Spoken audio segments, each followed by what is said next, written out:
Grabando. Yo era el güey del grupo, el que se llevaba a todas las chicas. Ya me entiendes, ¿no? Dani era el cabeza, siempre bromeando. David... David era el sensible.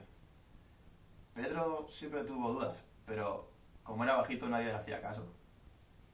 Marcel nunca llegué a entenderlo porque hablaba raro. Y Kim siempre supo lo que quería.